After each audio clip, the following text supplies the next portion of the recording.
할렐루야, 6월 24일 검단 함께하는 교회 큐티 영상을 시청하시는 우리 성도 여러분들을 환영합니다. 오늘 우리가 함께 살펴볼 본문은 사도행전 25장 13절부터 27절까지의 말씀입니다. 우리 함께 눈으로, 귀로, 그리고 가능하신 분들은 입으로 읽도록 하겠습니다. 며칠이 지난 뒤에 아그리빠 왕과 버니게가 베스도에게 인사하려고 가이사랴에 왔다. 그들이 거기서 여러 날 지내는 동안에 베스도는 바울에 대한 고발 사건을 왕 앞에 내놓고 말하였다. 벨릭스가 가두어둔 사람이 하나 있는데 내가 예루살렘에 갔을 때에 유대 사람들의 대제사장들과 장로들이 그를 고발하여 유죄 판결을 청하였습니다. 나는 그들에게 대답하기를 로마 사람의 관례로서는 피고가 원고를 직접 대면하여 그 고발한 내용에 대하여 변호할 기회를 가지기 전에는 그 사람을 넘겨주는 일이 없다고 하였습니다. 그래서 그들이 여기에 함께 왔으므로 나는 조금도 지체하지 않고 그 다음날 재판석에 앉아서 그 사람을 불러오게 하였습니다. 원고들이 일어나서 그를 고발할 제목을 놀아놓았지만 내가 짐작한 그런 악한 일은 하나도 없었습니다. 그들이 그와 맞서서 싸우는 몇몇 문제점은 자기네 종교와 또 예수라는 어떤 죽은 이에 관한 일인데 바울은 그가 살아있다고 주장하였습니다. 나는 이 문제를 어떻게 심리해야 할지 몰라서 바울에게 예루살렘으로 가서 이 사건을 거기서 재판받기를 원하는지 물어보았습니다. 그러나 바울이 황제의 판결을 받도록 그대로 갇혀있게 해달라고 호소함으로 내가 그를 황제에게 보낼 때까지 그를 가두어 두라고 명령하였습니다.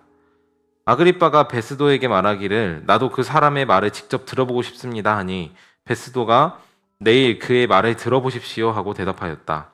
이튿날 아그리빠와 버니게가 위엄을 갖추고 나와서 고급 장교들과 그 도시의 요인들과 함께 신문 장소로 들어갔다. 그리고 베스도의 명령으로 바울을 끌어내었다. 그때 베스도가 말하였다. 아그리빠 임금님, 그리고 우리와 자리를 같이 하신 여러분이 보시는 대로 이 사람은 예루살렘에서나 여기서나 모든 유대 사람이 그를 이 이상 살려두어서는 안 된다고 소리치며 나에게 청하는 사람입니다. 그러나 나는 그가 사형을 받을 만한 아무런 일도 하지 않았다고 판단하였습니다. 그런데 그는 스스로 황제께 상소하였으므로 나는 그를 보내기를 작정하였습니다. 나는 그와 관계되어 있는 일을 황제께 써 올릴 만한 확실한 자료가 없으므로 여기서 그를 신문에서 내가 써 올릴 자료를 얻을까 하는 생각으로 그를 여러분 앞에, 특히 아그리빠 임금님 앞에 끌어다가 세웠습니다. 제소를 보내면서 그의 제목도 제시하지 않았다는 것은 이치에 맞지 않는 일이라고 생각합니다. 아멘.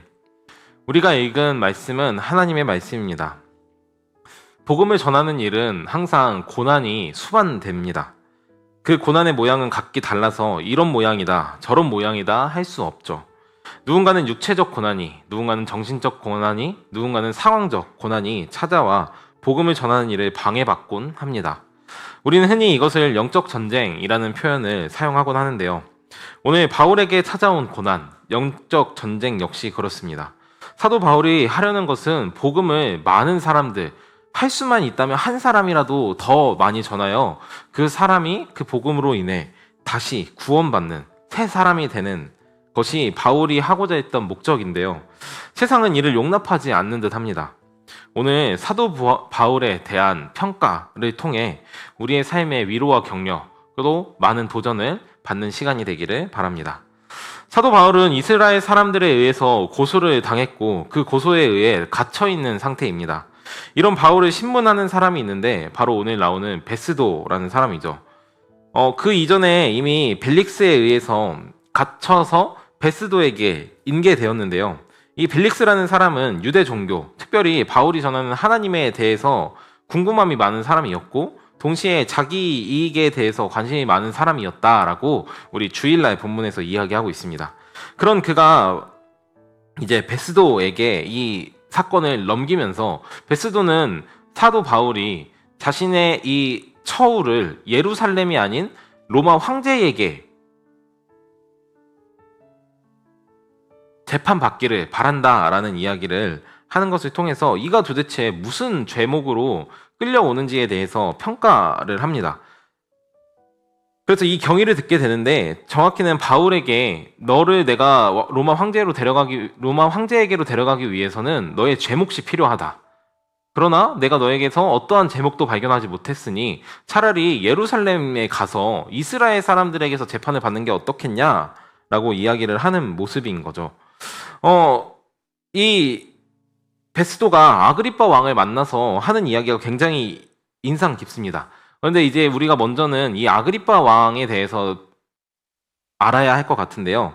오늘 나오는 이 아그리빠 왕은 이전에 교회를 박해하고 야고보를 죽였던 아그리빠 1세의 아들로서 헤롯 왕의 증손자입니다. 이 말인 즉슨 오늘 본문에 등장하는 아그리빠 왕 역시 이스라엘을 다스리는 분봉 왕이었다는 거고 유대 종교에 대한 상당한 지식과 식견을 가졌다는 것.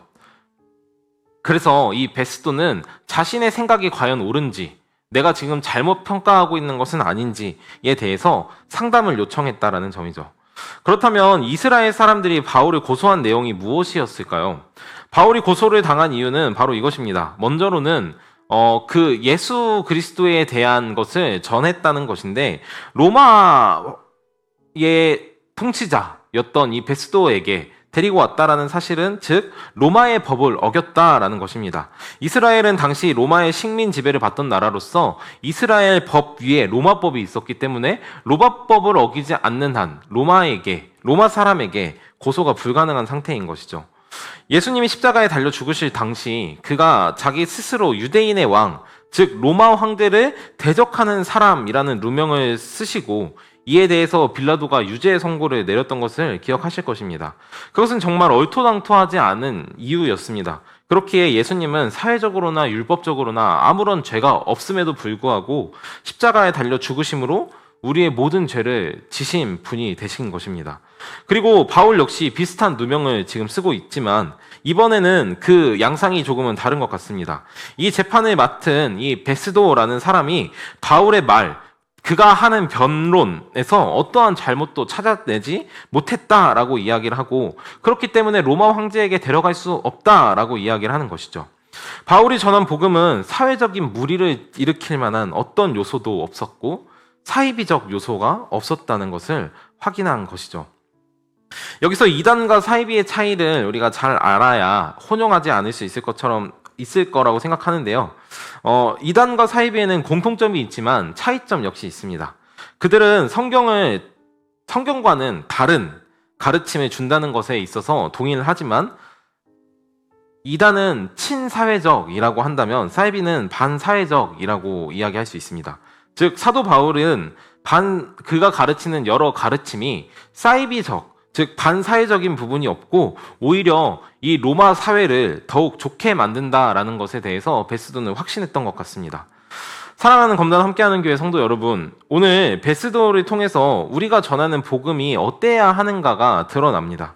우리는 세상으로부터 벗어나 우리들끼리 모여들어 살아가는 것을 추구하는 공동체가 아니죠. 도리어 우리가 가지고 있는 복음의 가르침이 세상의 빛과 소금이 되어서 이 세상을 밝히고 또 유지되게끔 하는 역할을 감당해야 하는 겁니다. 이는 복음의 내용뿐만 아니라 복음을 전하는 그 행동 자체도 선해야 함을 이야기하고 있습니다. 복음의 내용은 본래 선한 것입니다. 그러나 우리가 전하는 방법 역시도 세상으로부터 오늘 바울이 베스도로부터 이 사람이 로마 사회를 해치고 있지 않다라는 평가를 받은 것처럼 세상으로부터 지탄을 받지 않아야 한다는 것이죠. 세상으로부터 지탄을 받는다는 것은 어쩌면 우리가 복음을 잘못 전하고 있는 것은 아닌지에 대해 생각해 봐야 합니다. 그러나 여러분, 이것을 오해하여 듣지 않았으면 좋겠습니다. 세상은 복음을 싫어합니다. 예수님께서 말씀하셨던 것처럼 세상이 나를 싫어한 것처럼 너희도 싫어할 거야 라고 하신 말씀을 기억해야 합니다. 세상 누구도 내가 죄인이다라는 사실을 인정하고 싶어 하지 않을 것이고 하나님의 도움이 필요한 존재라는 것을 깨닫고 싶어 하는 사람도 없을 것입니다. 이스라엘 백성들이 베스도에게 그리고 벨릭스에게 고소했던 이유도 이와 같습니다. 그들이 예수 그리스도를 죽였고 그 예수님이 하나님이라는 사실을 인정하고 싶지 않은 것처럼 누구도 자기가 살아왔던 과거를 부정하고 싶어 하지는 않습니다. 그렇기 때문에 우리를 박해하는 것이죠. 복음을 박해하는 것입니다. 그리고 복음을 가지고 복음을 전하려는 우리를 박해하는 것입니다. 여러분이 지금 복음을 위하여 당하고 있는 고난 역시 그렇기 때문에 기이하게 여길 필요가 전혀 없는 것입니다. 오히려 우리가 기이하게 여겨야 하는 것은 무엇이냐면 우리가 복음을 전하는 그 일이 정서적으로 동의받지 못하는 것 때문이 아니라 법률적으로 도의적으로 동의받지 못한다는 것에 대해서 우리는 이상하게 여겨야 합니다. 오늘 사도 바울에 대한 평가가 그러했듯이요. 사랑하는 여러분, 예수님이 우리에게 어떻게 다가오셨었는지를 우리가 생각해 봤으면 좋겠습니다. 그분께서는 우리를 억지로 당신께 오게 하신 적이 없습니다. 오히려 오랜 시간 기다리시고 우리가 주님께 나아오기를, 그리고 주님을 선택하기를 참아주셨습니다. 어쩌면 우리도 지금도 우리를 기다리고 계실지도 모르겠습니다. 뿐만 아니라 예수님께서는 죽으시는 그 순간까지도 어떤 죄도 없으셨습니다. 이스라엘 사람들에게 미움받을 만한 이유는 그가 깨끗했기 때문이었습니다. 이처럼 오늘을 살아가는 저와 여러분 역시 복음을 가지고 살아갈 때에 예수님과 바울과 같이 이 사람에게서는 어떤 악한 것도 발견할 수 없었다라는 평가를 받는, 그래서 이 검단 신도시에서 가장 선하고 가장 깨끗하고 가장 믿음직스러운 공동체로 인정받는 우리 검단 함께하는 교회가 되기를 간절히 축복합니다. 기도하겠습니다. 하나님 감사합니다. 오늘 우리가 함께 말씀을 살펴보면서 복음을 전하는 자의 태도, 특별히 복음을 전하는 그 행동에 대한 평가에 대해서 살펴보았습니다. 주님, 사도 바울이 고소를 당했지만 그는 고소받을 만한 이유가 하나도 없었습니다. 베스도가 말하는 것처럼, 그리고 이후에 등장하는 것처럼 그로부터는 아무런 잘못도 발견할 수 없었던 것이 주님 실제 평가였습니다. 주님, 그럼에도 불구하고 예수님께서는 같은 제목으로 인해서 십자가에 달려 죽으셨습니다. 주님, 이 시대를 살아가는 우리 역시 주님께서 주신 이 복음의 내용이 세상으로부터 미움받을 만한 내용일지 모르지만 주님, 우리가 전하는 태도, 행동, 그리고 하는 모든 일들이 세상 가운데 선한 모양이기를 간절히 소망합니다. 하나님, 우리에게 지혜를 더하여 주셔서 지금 이 악한 시대에, 그리고 너무도 발전한 이 시대에 어떠한 방법으로 사람들에게 다가가야 하며 주님 어떻게 이 친사회적으로, 특별히 주님께서 주신 이 검단 신도시를 사랑하는 방법으로 전할 수 있을지를 주님 우리에게 날마다 가르쳐 주시옵소서. 우리의 회사와 직장과 관계 속에서 역시 그럴 수 있도록 주님 인도하여 주옵소서. 예수님의 이름으로 기도합니다. 아멘.